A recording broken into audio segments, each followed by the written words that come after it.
Hello everyone and welcome to Music History and Overview from Below. Today we're going to be taking a brief look at the evolution of song, focusing on German composers that preceded Schubert. Now, there isn't much that you can do in a 10 to 15 minute long video, and there are many trends in the music of these composers that deserve attention. So today I will focus only on one aspect. That aspect is the one which is more relevant to our discussion of Schubert, the representation of the poem's dramatic narrative through the accompanying music. Let's start our historical overview. There's an interesting pattern. Even though songs were an interesting and important part of musical life since the Middle Ages, in countries like England and France, they didn't take a controversial form. In England, songs were primarily performed in pleasure gardens, large public places that everyone could have access to. This means that we shouldn't expect the sort of approach that we saw earlier in the composers who wrote music for salons. As I said in an earlier video, dance had been an important part of the royal court of France since the time of Louis XIV. As a result of this, most of what appeared in France as songs were actually dance songs. It is only in German-speaking lands that we see a profound relationship between music and poetry, and songs become a serious genre of music for more intellectually inclined audiences and more intimate settings. Songs basically have two different forms. They can be strophic, meaning that all the verses are set to the same music, like Schubert's Das Wandern.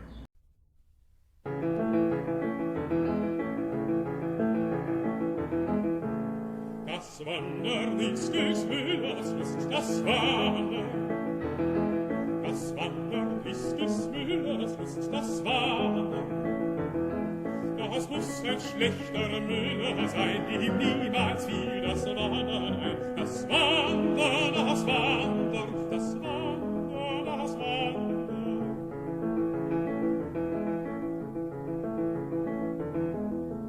Vom Wasser haben wir. Or they could be through composed, which means that the composer follows each and every word of the poem and composes music that conforms to the narrative.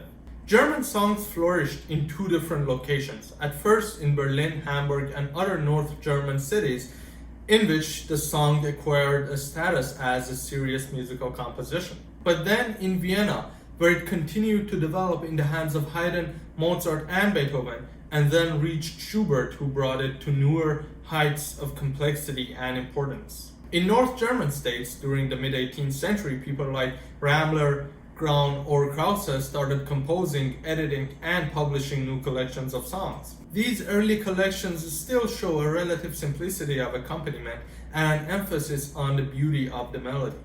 But in the songs of one composer, CPE Bach, music and poetry start to fuse together. Like his father, and unlike his younger brother JC, who even converted to Catholicism, he was a deeply religious Lutheran who believed that music was not pure entertainment and could have a deeper message. This is why his religious songs are so important, and here we can see that the accompanying music becomes something like a commentary or even a reflection on the message of the poem. As an example, let's listen to one of his songs called Jesus in Gethsemane. This is after the Last Supper, where Jesus goes for a walk to pray, and he realizes that he's been betrayed and has no choice but to accept his bitter fate. Schau hin, dort in Gethsemane, klagt, trauret, bebt der Heiligste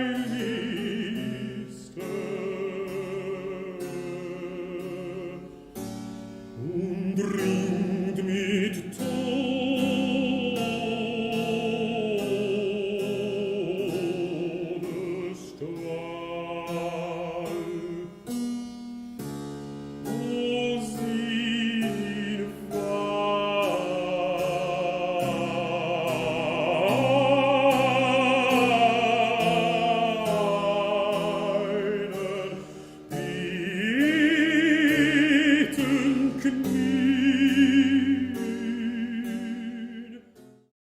For another example, let's listen to a song called The Day of Judgment, in which the earth trembles and people ask God for mercy.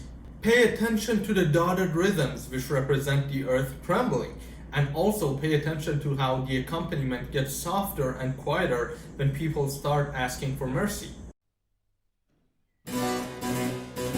Wann der Erde Gründe beben und in toten Grüften leben und im Staube Jugendstärke wallt, wann es auf Erweckers Stimme schallt, Gott, Gott,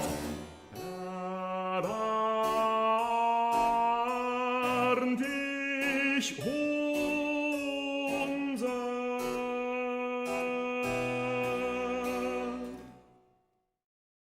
We can also see this approach in his songs with more secular topics.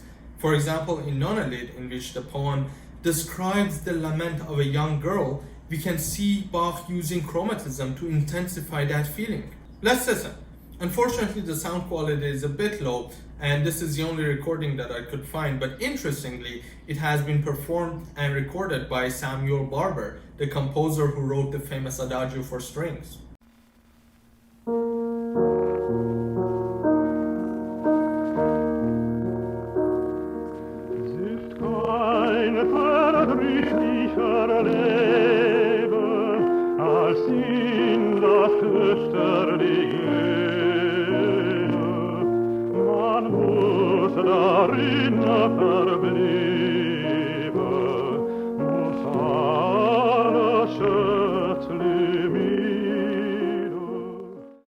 In Vienna, the situation was a bit different.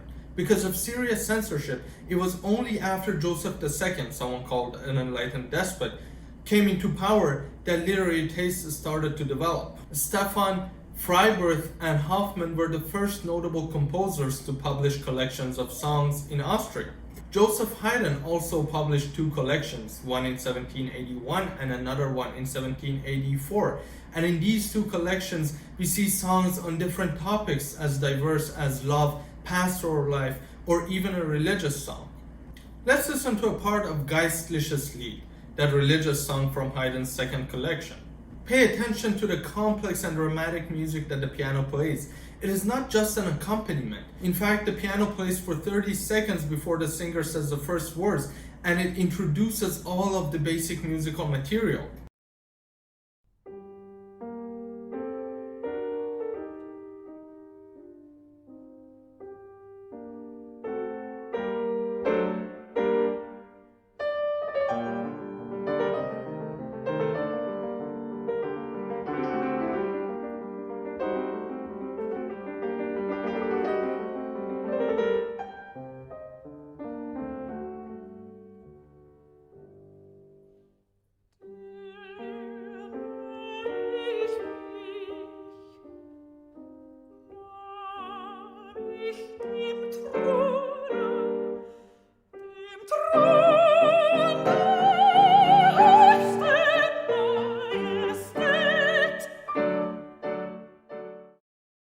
Haydn's songs also show the tendency to describe or comment on the poetic narrative using music. Let's listen to the rest of the Geistliches Lied, and this time compare the flow of the music with the words which are being sung.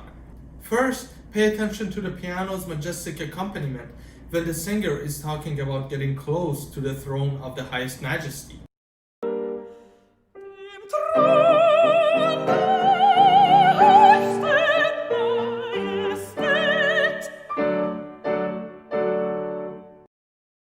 Then she talks about the cheering tone of her thanksgiving. Let's listen.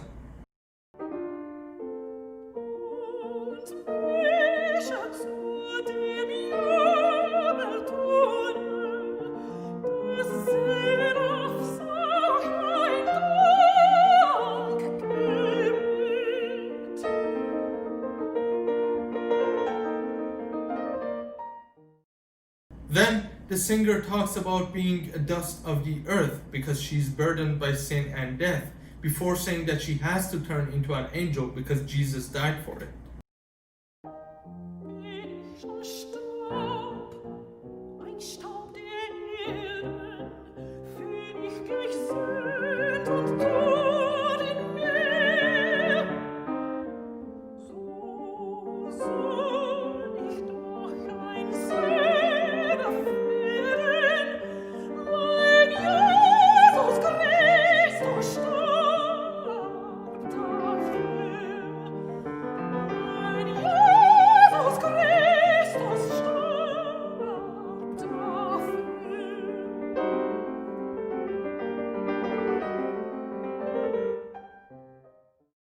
Now let's listen to another one of his songs called The Consolation of Unhappy Love. Here, music and poetry fuse together to paint a picture of an unhappy lover.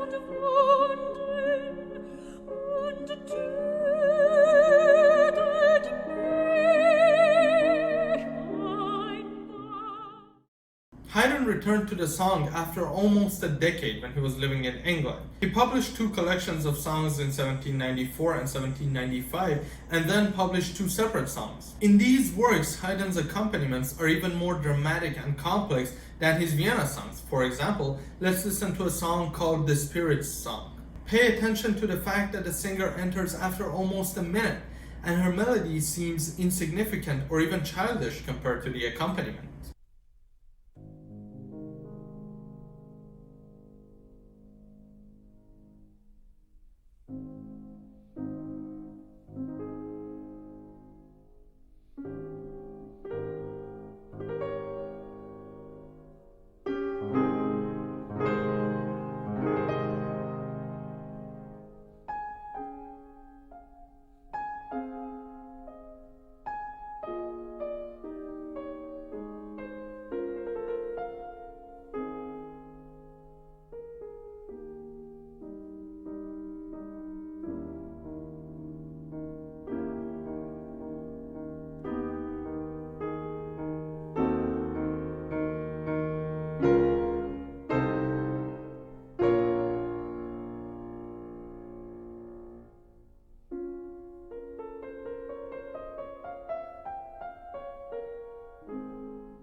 Now let's listen to another one of his songs called Fidelity, in which the poem describes the harsh wind and the rain.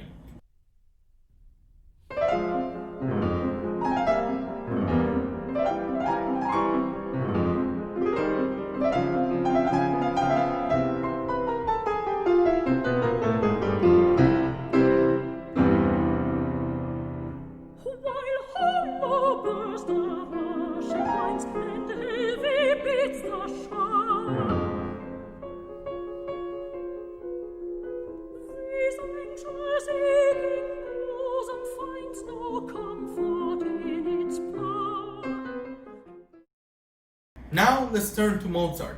Now Mozart and Haydn are often grouped together and are labeled as the classical mainstream. I said in an earlier video that they were not the mainstream, but even though they were friends and they respected each other and even influenced each other, their music was also highly different. Mozart was primarily an operatic composer with a gift for creating beautiful melodies. His purely instrumental music only reached maturity in the last decade of his life when he was living as a freelancer in Vienna.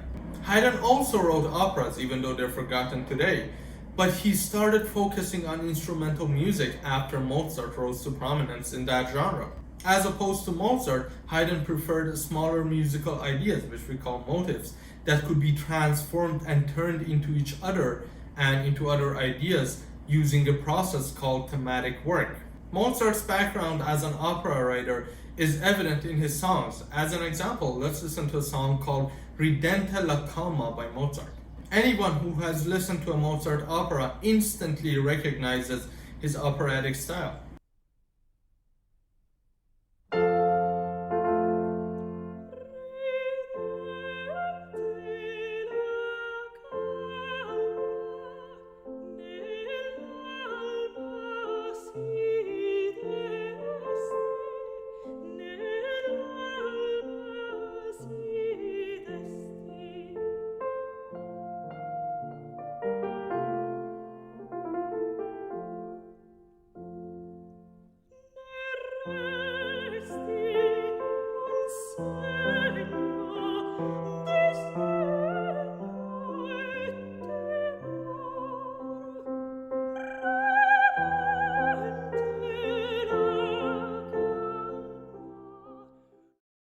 Despite his obviously operatic melodies, Mozart didn't have a consistent approach to songwriting.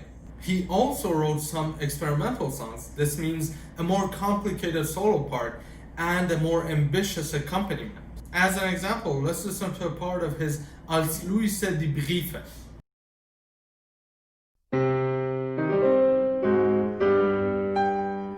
Erzeugt von heißer Fantasie in einer schwärmerischen Stunde zur Welt gebrachte, geht zugrunde, ihr Kinder der Melancholie.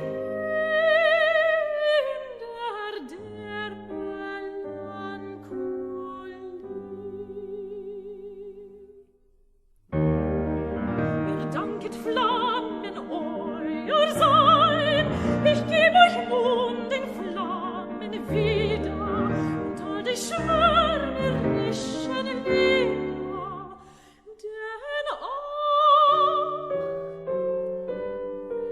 sang nicht mir allein, ihr brennt nun und bald, ihr Leben ist keine Spur von euch mehr hier.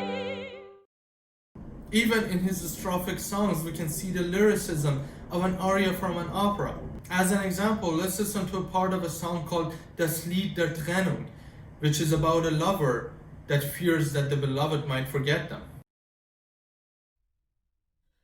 Die Engel Gottes weinen, wo Liebende sich trennen, wie wird ich leben können, o Mädchen, ohne dich, ein Fremdling allen Freuden, leb ich fortan dem Leiden, und du,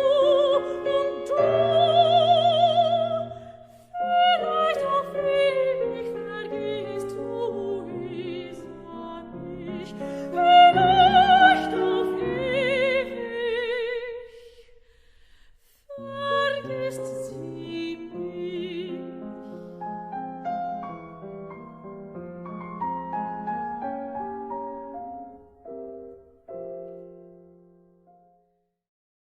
In Beethoven, we see the continuation of these patterns that we've been witnessing. As an example, let's listen to a part of his setting of Holty's Klage. Here we see the juxtaposition of different musical textures that correspond to the different moods in the poem. When the poem is describing the past, we hear a sweet and soft accompaniment.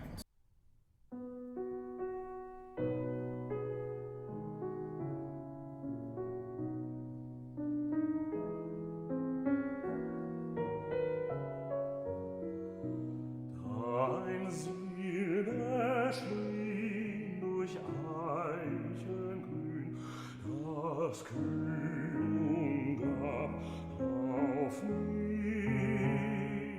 herab. O Mond, und lachte mir frohe Knaben zu.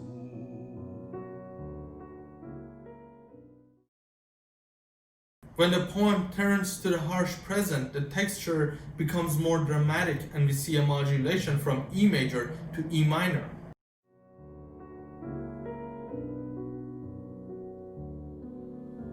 Wenn jetzt ein Licht durchs Fenster bricht, lacht's keine Ruh mir Jüngling zu, sieht's meine Wanne blass.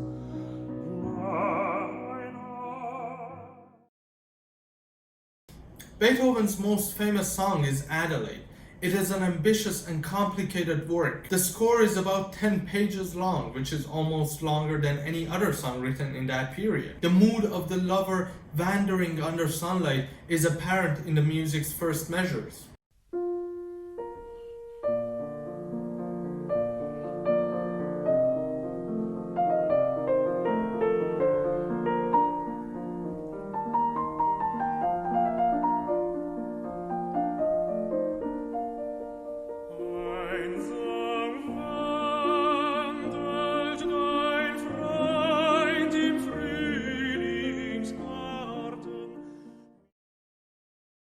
Increasing rhythmic activity and melodic movement represents the lover's agitation.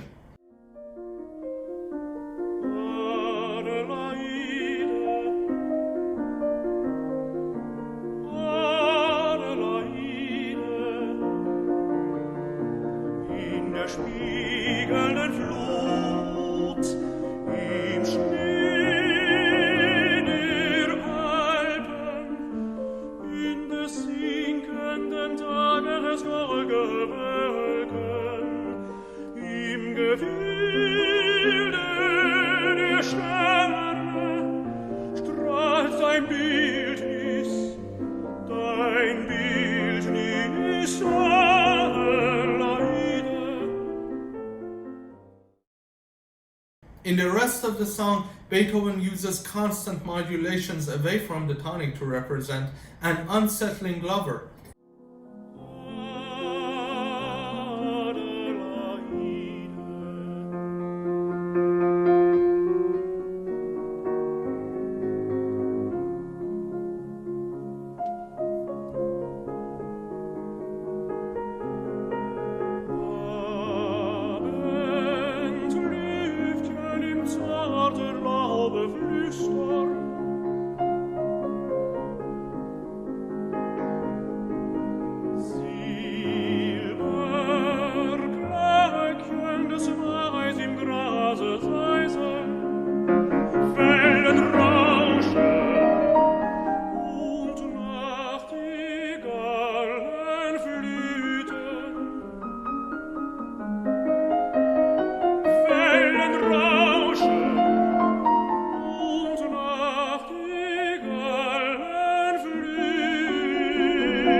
All of these examples showed that the song as it reached Schubert was already a serious musical genre.